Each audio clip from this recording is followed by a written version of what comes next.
Mataram Islam ini didirikan oleh Panembahan Senopati atau Sutawijaya pada tahun 1586 di Kota Gede, Yogyakarta. Masa kejayaan mereka mencapai pada titik puncak, yaitu pada saat pemerintahan Sultan Agung. Pada tahun 1613 sampai 1645, mereka dapat mencapai ataupun memperluas wilayah Pulau Jawa dan sekitarnya. Berikut raja-raja yang memimpin di Kerajaan Mataram Islam.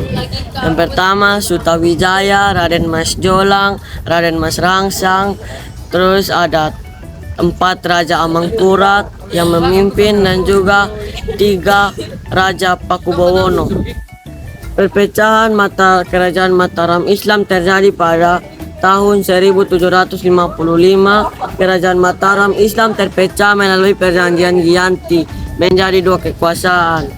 Yang pertama yaitu Kesunanan Surakarta dan Kesultanan Ngayogyakarta.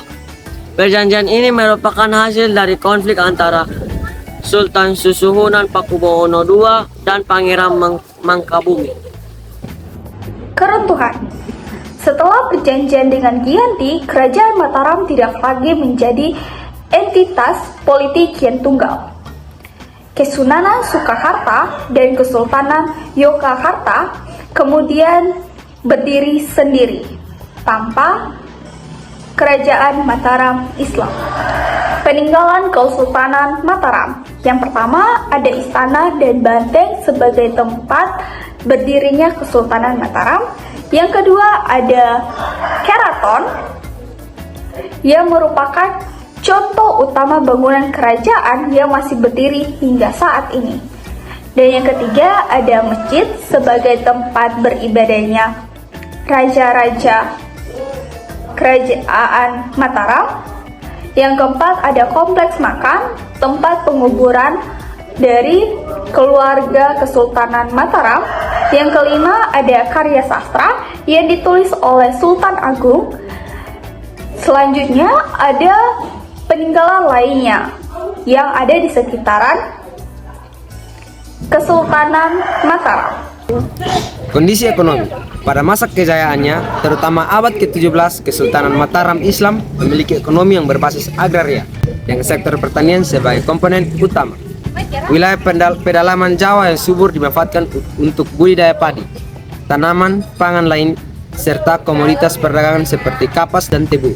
Sistem feodal yang diterapkan memungkinkan hasil pertanian dikumpulkan oleh para pejabat kerajaan dan bangsawan, lalu diserahkan kepada pusat kekuasaan. Selain pertanian, aktivitas perdagangan juga berkembang, khususnya di wilayah pesisir seperti Jepara dan Gresik. Kondisi politik. Kehidupan politik Kerajaan Mataram Islam menerapkan sistem feodalisme. Dalam sistem ini, raja adalah pemilik seluruh tanah kerajaan. Di samping itu, raja juga berperan sebagai penata agama atau pengatur kehidupan beragama Islam. Untuk menjalankan tugasnya, Raja Kerajaan Mataram Islam dibantu oleh beberapa pejabat tinggi kerajaan, misalnya Tumenggung, Pati, Adipati, serta Bupati untuk mengurus berbagai kebutuhan pemerintah, peradilan maupun perang. Dan yang terakhir yaitu kondisi sosial budaya. Kehidupan sosial budaya Kesultanan Mataram Islam ditandai dengan perpaduan antara pengaruh Islam dan tradisi Jawa, serta sistem feodal yang kuat. Selain itu, ada faktor yang mempengaruhi kondisi sosial budaya, seperti pengaruh Islam, budaya Jawa, pendidikan, dan seni dan sastra.